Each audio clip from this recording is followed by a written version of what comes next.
राम राम सभी को। मैं विवेक मलिक स्वागत करता हूं आपके अपने परिवार कपिल राणा कैरियर मेकर में। चलिए तो सेशन शुरू करते हैं। आज के सेशन में हम चर्चा करने वाले हैं आर्टिकल 19 से संबंधित वादों के बारे में, यानी कि केस स्टडी आज हम यहाँ पर करने वाले हैं। और ये क्लास दोनों ही प्लेलिस्ट में आपकी उपलब्ध होगी, एक तो केस की प्लेलिस्ट है और आपकी पॉलिटी वाली, दोनों सेक्शन में। ठीक है, चलिए तो शुरू करते हैं। जैसे कि आप सभी को विदित है, हम आर्टिकल 19 के बारे में संपूर्ण जानकारी ले चुके हैं। आर्टिकल 19 के 6 पॉइंट के बारे में हमने विस्तृत चर्चा कर चुके हैं पिछले 2 या 3 क्लासों में। आज हम आर्टिकल 19 से संबंधित वादों के बारे में यहाँ पर चर्चा करने वाले हैं। आप सभी जानते हैं आर्टिकल 19 का 1 पॉइंट कहता है अभिव्यक्ति की स्वतंत्रता। तो सबसे पहले जानते हैं कि कौन सा केस इससे संबंधित है या किस केस के द्वारा ये पूर्ण रूप से विस्तृत की गई है। तो एक केस आता है यहाँ पर। अगर केस की बात की जाए तो ये केस बनता है आपका रमेश थापर वर्सेस मद्रास राज्य।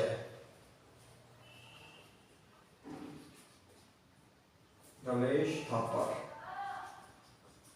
थापर वर्सेस मद्रास राज्य। तो ये केस है आपका मद्रास राज्य का। रमेश थापर जी थे, ये आर्टिकल 19 को लेकर कोर्ट में गए थे और इसके अंतर्गत जो आपको स्वतंत्रता दी गई वह स्वतंत्रता थी आपकी आर्टिकल 19 के तहत मिलने वाली अभिव्यक्ति की स्वतंत्रता। तो इस केस में क्या कहा गया,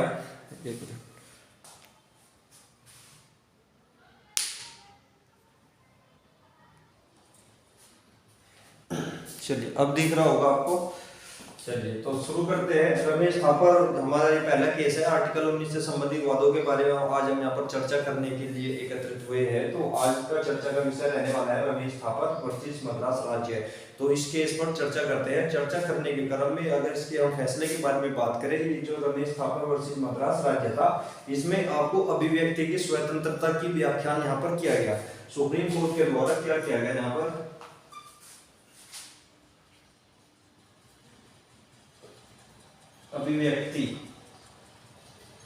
अभिव्यक्ति की स्वतंत्रता। और इसके अंतर्गत क्या क्या चीज माना, इसके अंतर्गत माना गया आपका विचारों की स्वतंत्रता। इसके अंतर्निहित ही माना जाता है विचारों की स्वतंत्रता। और विचारों की स्वतंत्रता कैसी स्वतंत्रता, अपने एवं दूसरों के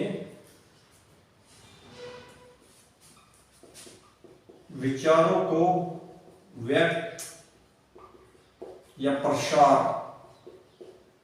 करने की स्वतंत्रता। और इसके तहत जो बताया गया है, इसमें आप माध्यम का भी इस्तेमाल कर सकते हैं। इन विचारों को आप कौन कौन से माध्यम का इस्तेमाल कर सकते हैं, तो आप माध्यम ये किसी भी शब्द के द्वारा, लेखन के द्वारा, मोहर का इस्तेमाल कर सकते हैं आप, मुद्रण या चिन्ह। तो इन सभी माध्यमों के द्वारा क्या कर सकते हैं, आप अपने विचारों को व्यक्त कर सकते हैं। अपने विचारों को एवं दूसरे के विचारों को प्रसार करने के लिए आप जो माध्यम अपना सकते हैं, कोई शब्द अपना सकते हैं, कोई चित्र अपना सकते हैं, पेंटिंग कर सकते हैं, आप मोहर बना सकते हैं या किसी सिंबल के द्वारा। तो अपने विचारों को आप प्रसार में प्रसारित कर सकते हैं, अपने एवं दूसरे। अगर आर्टिकल 19 में अभिव्यक्ति की स्वतंत्रता के अंतर्गत आता है विचारों की स्वतंत्रता, यानी कि मैं अपने मन के विचारों को व्यक्त करने के लिए पूर्णतः स्वतंत्र हूँ। लेकिन एक चीज याद रखना, इसमें युक्तियुक्त निबंधन लगाया जा सकता है। केवल इतने ही विचार हम प्रसारित कर सकते हैं जितना दूसरे की अभिव्यक्ति का हनन नहीं करते। अगर हमारे विचार दूसरे के अभिव्यक्ति का हनन कर रहे हैं तो वहीं पर इसको रोक दिया जाता है, इतना भी याद रखना। तो विचारों की स्वतंत्रता आप समझ गए इसके बारे में। और माध्यम आप शब्द, लेखन, मोहर, मुद्रा या चिन्ह किसी भी माध्यम से इस्तेमाल कर सकते हैं। लेकिन एक क्वेश्चन बनता है यहीं पर, जो हम रचनात्मक कार्य करते हैं वे भी विचारों की स्वतंत्रता के अंतर्गत ही आते हैं, यानी कि रचनात्मक स्वतंत्रता। इस प्रकार देखिए, अभिव्यक्ति की स्वतंत्रता के अंतर्गत ही मानी जाती है आपकी रचनात्मक स्वतंत्रता। अब ये रचनात्मक स्वतंत्रता क्या है, इस प्रकार समझिए जैसा कि आप इंडिया टुडे के कार्टून देखते हैं, मोदी का बना देते हैं, केजरीवाल साहब का बना देते हैं, तो इस प्रकार के कार्टून बना देते हैं, ये सब रचनात्मक स्वतंत्रताएं है। और ये रचनात्मक स्वतंत्रता का यूज आप क्या करेंगे, आप पॉजिटिव वे में करेंगे, यानी कि आप सकारात्मक रूप में इनका प्रयोग कर सकते हैं। नकारात्मक आप प्रोपोगंडा फैलाने के लिए इनका यूज नहीं कर सकते। चलिए, तो रचनात्मक स्वतंत्रता के अंतर्गत क्या क्या आता है? आप पेंटिंग आती है, आपके एक्टर जो मतलब आपकी जो एक्टिंग वगैरह होती है, कोई भी लेखन कर सकते हैं, और कार्टून भी इसके अंतर्गत ही आते हैं। चलिए, तो आप समझ गए होंगे रमेश थापर वर्सेस मद्रास राज्य, ये केस था। चलिए, अब अगला केस जो है, अगला केस आपको 3 केस पढ़ने हैं। अब यहाँ पर अगला केस जो बनता है, ये बनता है आपका, एक तो बनता है आपका साकेल प्रेस लिमिटेड, साकेल प्रेस लिमिटेड। एक केस बनता है आपका इंडियन एक्सप्रेस वाद,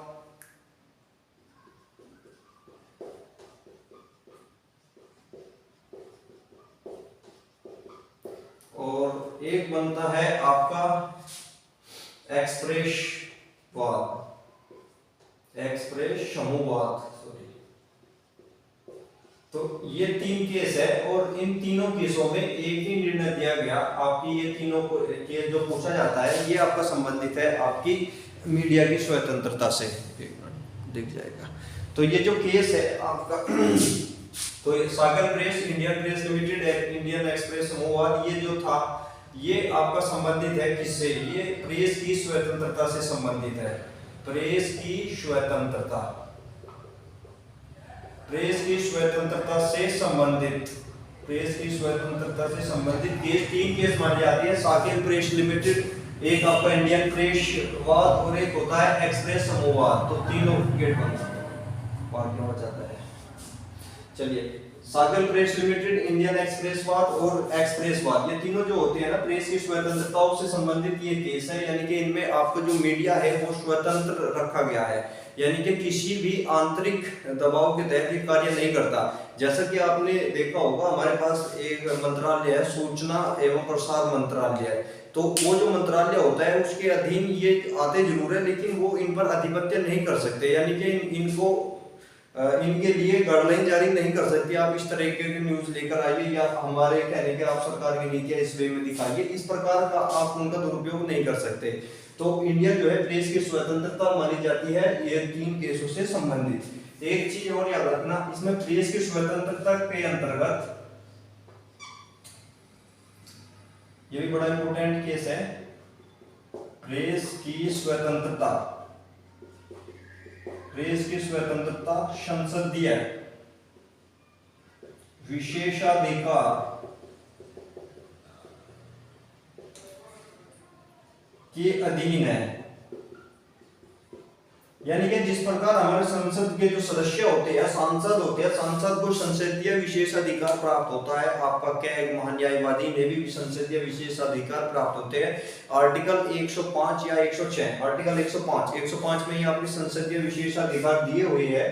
तो वे वही अधिकार प्रेस को भी प्राप्त होते हैं। और ये किस बात में कहा गया, इस केस का नाम है, ये जो फैसला आया था, इस केस का नाम हो जाता है यहाँ पर सर्च लाइट वाद।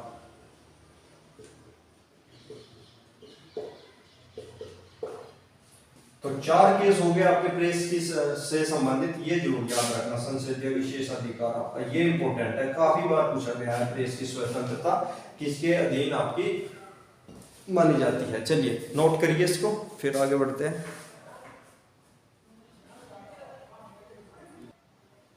शुरू करें, चलिए शुरू करते हैं।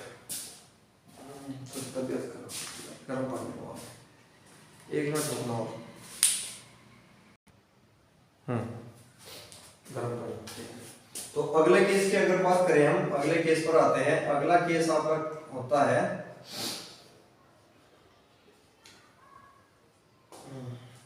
तो ये केस हो जाएगा आपका इमैनुअल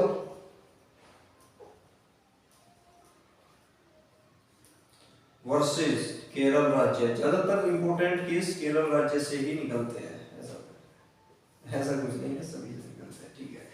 इनोवल वर्सेस केरल राज्यवाद था और इसमें इंपोर्टेंट क्यों है, क्योंकि इसमें आपका जानते हैं आप बोलने का अधिकार है आर्टिकल 19 के तहत। इस प्रकार लिखिए आर्टिकल 19 यानी कि अभिव्यक्ति की स्वतंत्रता।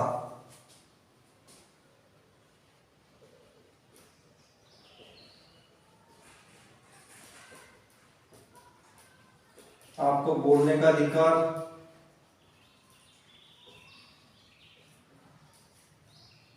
बोलने का अधिकार देता है, चुप रहने का अधिकार देती है,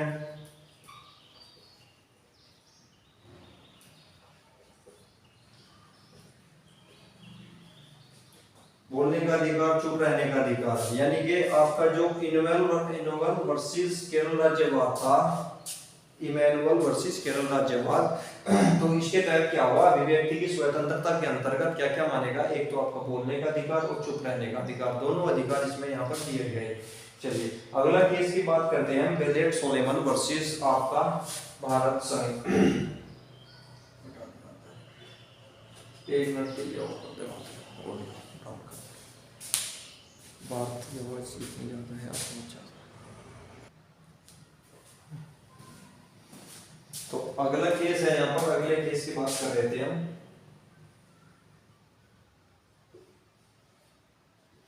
तो ये केस हो जाएगा आपका बेलेट सोलेमन वर्सेस भारत संघ।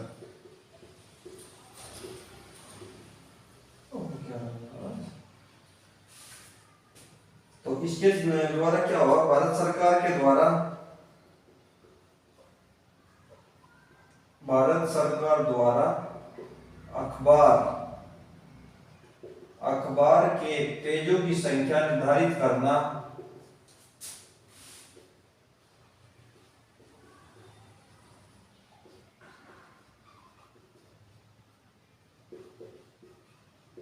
असंवैधानिक माना। एक बार लिख लीजिए सारे को, यानी कि आर्टिकल 19 का उल्लंघन, ये है आपका आर्टिकल 19 का उल्लंघन। अगला केस, अगले केस की बात करें, अगला केस आपका आता है टी के रंगराजन वर्सेस तमिलनाडु। तो इसके द्वारा क्या होता है, इसमें हड़ताल आपका, हड़ताल न तो विधिक अधिकार है, हड़ताल न तो विधिक अधिकार है, वह न ही मौलिक अधिकार है।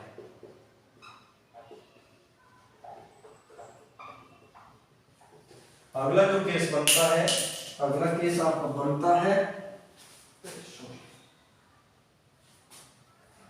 चलिए कोई नहीं, अगला केस आपका बनता है ये कौन सा, टी के रंगराजन हो गया। अगला केस भी आपका इसी से संबंधित है, हड़ताल से, ये है पीएन कर्मचारी वर्सेस भारत संघ, यानी कि कर्मचारियों के द्वारा हड़ताल की गई। हड़ताल को क्या माना गया, यहाँ पर हड़ताल को असंवैधानिक माना गया, हड़ताल करना असंवैधानिक। अगला जो केस आता है, ये आता है आपका एक पार्टी को लेकर, दिख नहीं रहा होगा, एक केस रह गया इसमें, इससे हटा देते हैं, क्या लिख देते हैं। तो अगला जो केस आता है आपका, अगला केस आता है इसी में ही, ये होता है आपका सीपीआईएम वर्सेस भारत संघ। ये पार्टी है आपकी राजनीतिक पार्टी सीपीआईएम और इसका वाद है भारत संघ का। इसके तहत क्या हुआ, यहाँ पर कोर्ट ने फैसला किया, भारत बंद बुलाना, भारत बंद बुलाना असंवैधानिक है, भारत बंद बुलाना असंवैधानिक होगा। चलिए तो ये केस थे आर्टिकल 19 से संबंधित, जो आपके मुख्यतः एग्जाम में पूछे भी गए हैं। चलिए तेजी से एक बार इन पर चर्चा कर लेते हैं। रमेश थापर का जो केस था, इसमें अभिव्यक्ति की स्वतंत्रता दी गई। अभिव्यक्ति के स्वतंत्रता के अंतर्गत विचारों की स्वतंत्रता प्रदान की गई, यानी कि हमें बोलने का अधिकार है, अपने विचार को प्रसार करना, प्रेषित करना या फैलाना किसी भी माध्यम से। इलेक्ट्रॉनिक वे में भी हम विचारों को प्रसारित कर सकते हैं, ये हमारा राइट है। तो अपने एवं दूसरे, यानी कि या तो मैं अपने खुद के विचार को प्रसारित कर सकता हूं या किसी दूसरे के विचार को भी मैं प्रसारित कर सकता हूं। रमेश थापर इससे संबंधित है।